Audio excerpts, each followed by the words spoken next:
So I want to take the topic towards the interview process Yeah. because you're coaching a lot of these candidates, and there's again a stigma or common belief that the process of interviewing is broken.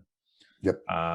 So what is I just want it's more of an opinion question. What do you feel about the interview process? What do you tell your candidates, and what do you think can maybe improve that process? So you can't necessarily if you're a candidate, it's hard to improve their process. It is their process, good, bad, or indifferent. However, you can change how you approach it. And, the idea you're that an interview is a piano recital. Like, okay, I have to walk in and I have to perform. And if I hit the wrong note at the wrong time, I'm failing. I want to get that out of people's heads. That the reason you're talking to an organization is they have a problem. They have an unfulfilled need. They have a specific thing they're not getting to, or they're growing so fast they can't get everything done. You're there to help. And I really encourage clients to walk in with the mindset, be more of a consultant and really focus on what are you guys trying to do? How can I help? Where's the rub? Where's the friction? Um, Walking in that way can completely, first of all, you walk in more confident. More than that, now you're having a conversation and can't guarantee that the person on the other side of the desk is going to fully participate every time, but we've seen great results with that. No, that's a beautiful way to say it, right? Because when I do my workshops with the business school students, I have this thing which I call the Superpower 360 blueprint, which is essentially how to Yep. discover their superpowers and what they bring to the table. And the entire angle is understand the company, understand what you know, and now because you've understood the company, you know how to let that company know that because of my experience, this is how I can help you. And Exactly. that viewpoint of coming in there as a consultant is a great suggestion. So that's a good segue to the next question, which is what are the top three things a job candidate needs to get better at in the interview process? They need to ask better questions. And again, we're so conditioned to tell a story, and that's another one. We'll get there in a moment. But the idea that you're statically just putting out information where you should be collecting information. And, for example, they ask you a question like, tell me your greatest success. You tell that story. You shouldn't end with just boom, told the story. Does that help? Is that what you're looking for? How does that fit with what you guys are doing? In other words, bring it to a conversational level. So asking better questions. If they say something that doesn't sound right, don't just nod your head, go, interesting. I hadn't heard it put that way before. Or, oh, that's a little different than I had thought. Can you tell me more? So engaging through questions, I think, is really important. The other part is really understanding that you are going to be doing some storytelling and being able to be concise with your stories, being able to read the room while you're telling it, not go for 10 minutes, one, maybe 2 minutes, asking them, checking in um, to say, are they getting it? Things like that, I think are really important to changing and really controlling the interview process for a candidate. I completely agree with that. And the asking of the questions that is in itself so integral Yep. that that should be in every university, in every career services program, a training on that, right? Just Yeah. getting people conditioned to asking questions. It's the old sales strategy. Keep asking questions so that the potential customer or prospect will give you the answer of what they need, and then you tell them Right. that's how you solve it. So And going with what you said, we also need to shrink down the complexity of interviews. And by that I mean um, there's only two things going on here. There's you're evaluating competence and you're evaluating team fit. That's really it, Rashad. And the thing that I think that's really important is the candidates evaluating those elements equally. mhm. You know, if this company wants me to do this certain thing, are they competent to assist me with that? Do they really, is this thing that they want or this result they want, are they capable of providing the support around me to do that? And the second part is, can I hang with these people for 8, 10 hours a day? I mean, are these people I really feel a vibe and a connection with? And if your answer isn't pretty positive on both, is that the right next step? So we need to simplify this decision making too. So you brought up before that too many job candidates are conditioned into going into a job interview and just feeling like they told their story and boom, it's done. And we speak about story, and I've also brought up discovering your superpowers, or what I like to call Yep. transferable skills.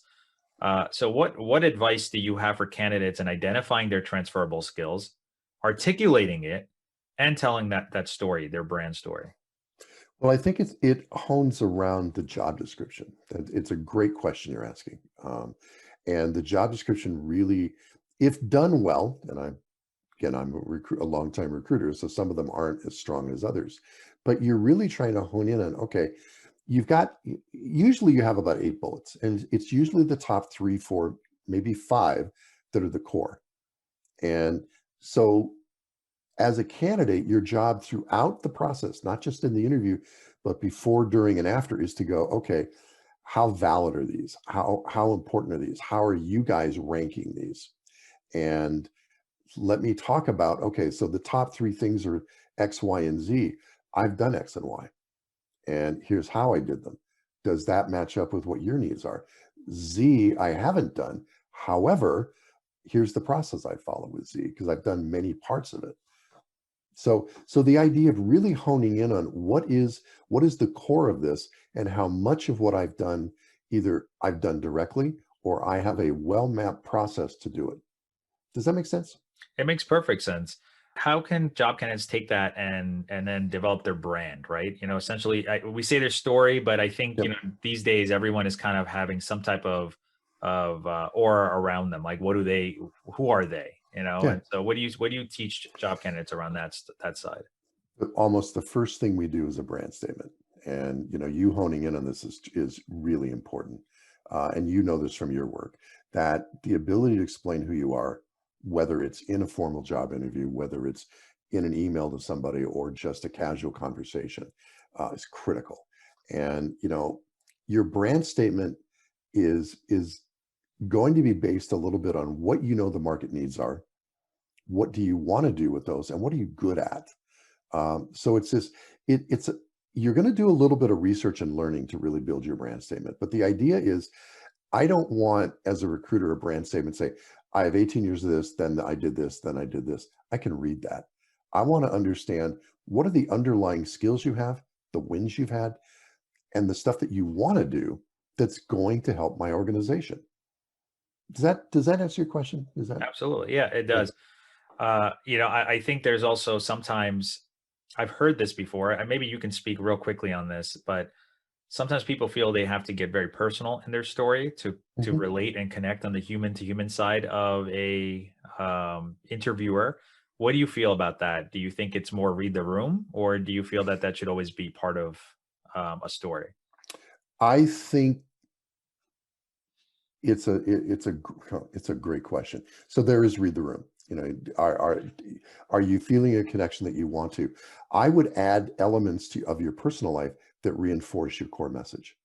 I wouldn't just go, and I do this, because it may not tie into everything else. And what I'm interested in when I talk to somebody as a recruiter is, I want to understand those key inflection points in your career.